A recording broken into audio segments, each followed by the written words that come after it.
Investments in the securities market are subject to market risks. Read all the related documents carefully before investing. नमस्कार, मेरा नाम देवराज वाचना है और दोस्तों आज मार्केट इंटरेस्टिंग थे। आज मार्केट एक बार नीचे गए, 24,000 का लेवल छुआ और एक स्मार्ट रिकवरी देखने मिली, एक शार्प रिकवरी भी आई और यहाँ पे न्यूज़ फ्लो हमें देखने मिला। अब यहाँ पे अगर हम न्यूज़ फ्लो की बात करें तो ब्रेंट देखिए, मैं यहाँ पे ब्रेंट लगाता हूँ। ब्रेंट के अंदर मैसिव सेल ऑफ देखने मिला। ब्रेंट काफी नीचे ट्रेड कर रहा है और यहाँ पे जैसे ही ब्रेंट नीचे गया, यहाँ पे ब्रेकडाउन देखने मिला ब्रेंट का 105 104 डॉलर के नीचे जैसे ही गया, वैसे ही हम देखते हैं कि निफ्टी भी उसी सेम टाइम पे हमको एक रिएक्शन देखने मिला। दोस्तों यहाँ पे निफ्टी का चार्ट है 15 मिनट, आप देख सकते हो। यहाँ पे एक जो ये मैसिव कैंडल बनी है 215 की, ये जो कैंडल है ये न्यूज़ फ्लो की वजह से हमें दिखाई देती है। यहाँ पे ब्रेंट पे भी वही न्यूज़ फ्लो की वजह से एक बार नेगेटिव जाना स्टार्ट हुआ और बाकी सारे ही ग्लोबल मार्केट, इनफैक्ट निफ्टी के साथ साथ डाउ भी अगर आप देखो तो सेम टाइम पे यहाँ पे भी एक स्पाइक देखने मिला। अब दोस्तों न्यूज़ क्या निकल के आती है कि जो स्ट्रेट ऑफ हॉर्मुज़ है वहाँ पे जो ऑपरेशंस है अब फाइनली वो बोल रहे हैं कि फ्री हो चुका है अगेन, बट कभी ऐसा लगता है सीज फायर। आज सुबह ये न्यूज़ चल रही थी, शाम के टाइम ये न्यूज़ देखने मिली हमें कि ट्रम्प बोल रहे हैं कि वापस अगर उन्होंने डील साइन नहीं की ईरान ने तो वापस से वो हमला बढ़ा देंगे।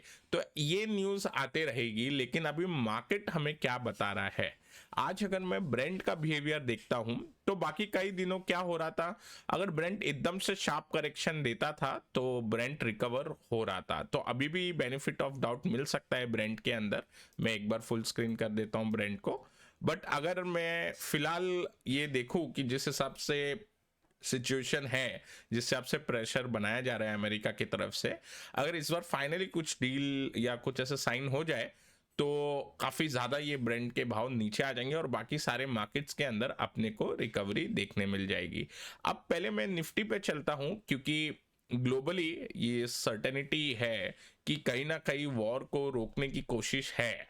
अब यही है कि डील साइन होके वॉर रुकता है या फिर एग्रेशन के साथ, जो कि बीच बीच में ट्रम्प बोलते रहते कि हम अटैक बढ़ा देंगे अगर साइन नहीं किया, तो वो हमें देखना पड़ेगा।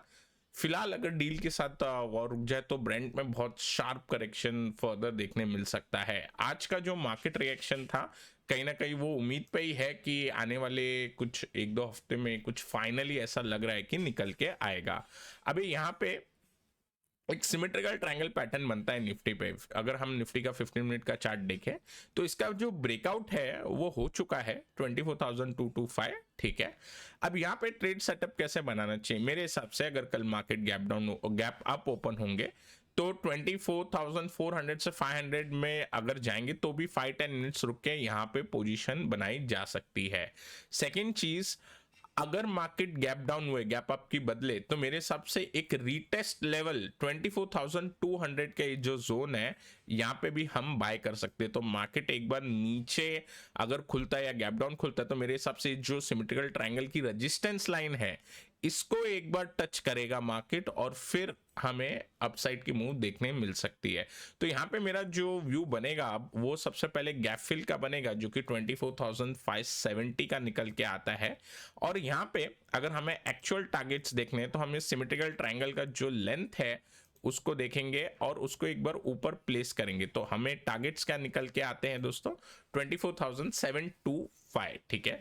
725 का ये जो लेवल है मेरे हिसाब से वहां तक निफ्टी जाना चाहिए। अब दोस्तों इस केस में हम स्टॉप लॉस कहाँ लगाए, क्योंकि हमने तो लॉन्ग पोजीशन तो बना दी, मार्केट का बायस भी पॉजिटिव है। पता नहीं कल उठ के कुछ दूसरा बयान आ जाए या मार्केट्स ट्रेड हो रहे हो अचानक से कुछ और बयान निकल के आ जाए और मार्केट में वोलेटिलिटी फिर बन जाए। तो मेरे हिसाब से अब हमारे लिए जो स्टॉप लॉस होगा वो रहेगा 24,125, ठीक है।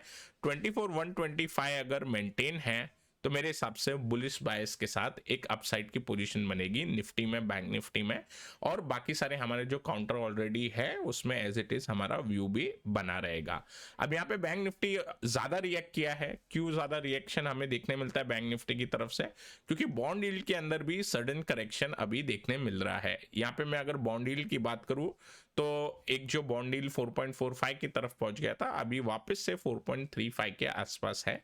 और अगर आज फर्दर प्रेशर बिल्ड होता है तो बॉन्ड यील्ड आई थिंक 4.3 तक भी नीचे जा सकता है अगर ब्रेंट क्लोजिंग तक नीचे आ जाए तो। यहाँ पे विक्स जो है वो एक पॉजिटिव सिग्नल दिखा रहा था, लेकिन फिलहाल विक्स नीचे नहीं जा पा रहा, थोड़ा सा और नीचे चले जाए, ब्रेक नीचे के जो लेवल थे उसको बेशक यहाँ पे निकालने की कोशिश की है विक्स ने, लेकिन 16 के नीचे अगर विक्स चले जाए तो फर्दर ये पॉजिटिविटी कर देगा मार्केट के अंदर। और मेरे सबसे जो फिर 16 के नीचे 15 के नीचे अगर यूएस विक्स चले गया तो जो स्ट्रेंथ आएगी, जो ट्रेंड बनेगा, वो काफी एंगल जो रहेगी वो काफी स्टीप रहेगी, तो काफी तेजी वाला ट्रेंड बन सकता है अगर फाइनली यूएस विक्स अगर स्टेबल हो जाए।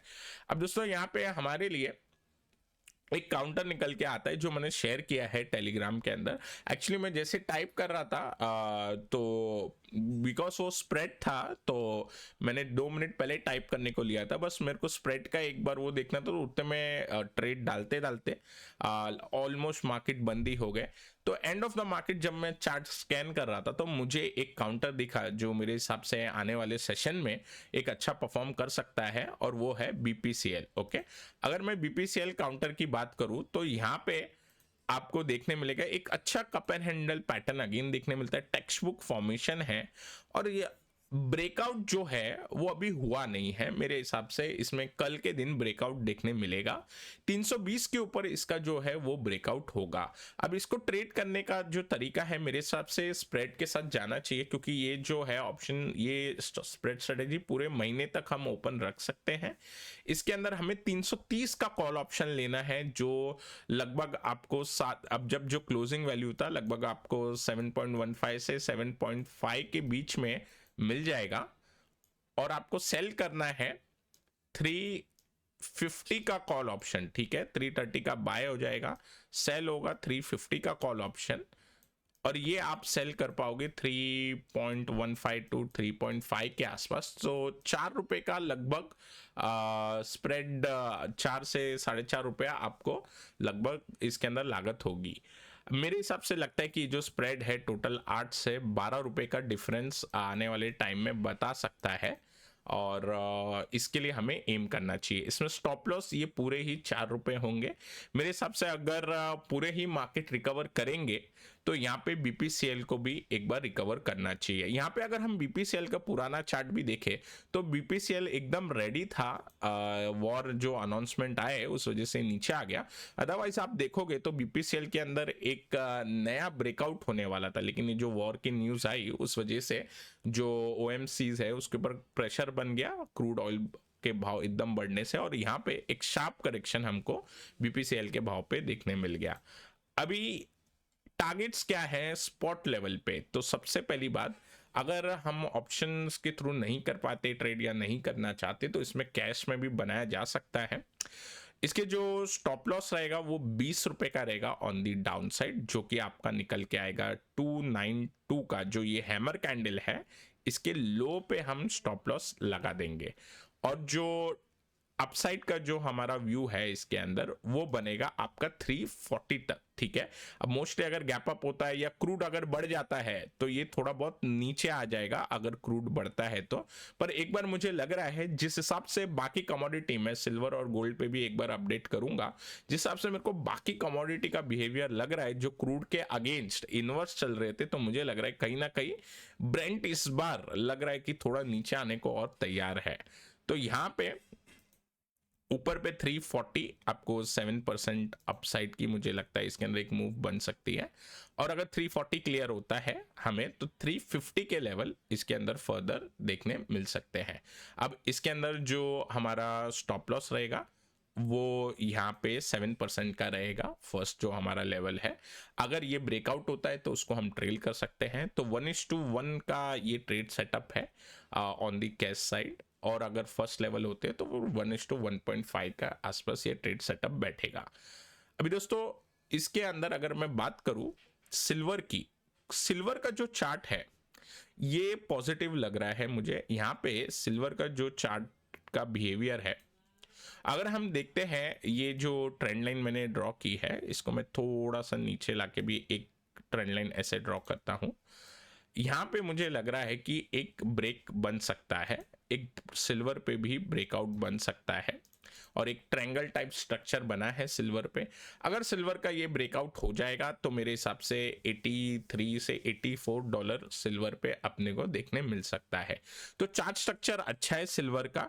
सिल्वर जो है वो गोल्ड से ज़्यादा रिएक्टिव है, आज 6% ऊपर है। ब्रेंड के अंदर खबर आने से पहले सिल्वर के अंदर एक अच्छी मूव बन रही थी। तो मेरे हिसाब से ब्रेंड जो है अगर आज और फर्दर निकलेगा, नीचे जाएगा, तो सिल्वर पे भी एक फर्दर अपसाइड देखने मिल सकता है। सेम चीज गोज फॉर गोल्ड। यहाँ पे गोल्ड जो है वो भी सेम पैटर्न बना रहा है सिल्वर की तरह। यहाँ पे एक चैनल टाइप स्ट्रक्चर का नीचे ब्रेक डाउन दे रहे थे, बट यहाँ पे एक $4,500 का सपोर्ट बना के एक रिवर्सल है, मुझे लगता है $5,000 या 4,000 एटलीस्ट 900 तक जो इसका प्रीवियस रेजिस्टेंस है वहां तक जरूर जाएगा। अब दोस्तों यहाँ पे ब्रेंट अगेन बन जाता है मेन फोकस। अगर हम देखते हैं कि कुछ बयान आ जाते हैं सुबह और ब्रेंट ऊपर होता है, तो जो स्टॉक है, जो काउंटर आज हमने डिस्कस किया है बीपीसीएल, वो थोड़ा बहुत चॉपी और थोड़ा बहुत नीचे जा सकता है। तो आप उसको लोअर लेवल्स पे एक बार अपना रिस्क कम करके फिर वैसे खरीद सकते हैं।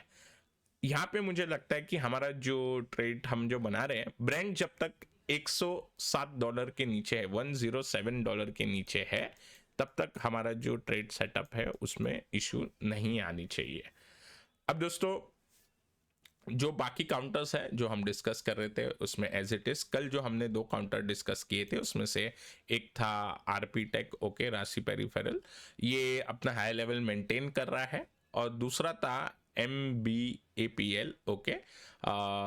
इसके अंदर एक जो हम लेवल डिस्कस कर रहे थे उसके ऊपर ही है, और 590 और 610 के जो टारगेट है उस हिसाब से इसको प्ले कर सकते हैं। अब दोस्तों यहाँ पे मैं आशा करता हूँ कि आप सभी को ये वीडियो पसंद आया होगा। पसंद आया तो लाइक करें, नए हैं हमारे चैनल पे तो सब्सक्राइब ज़रूर करें।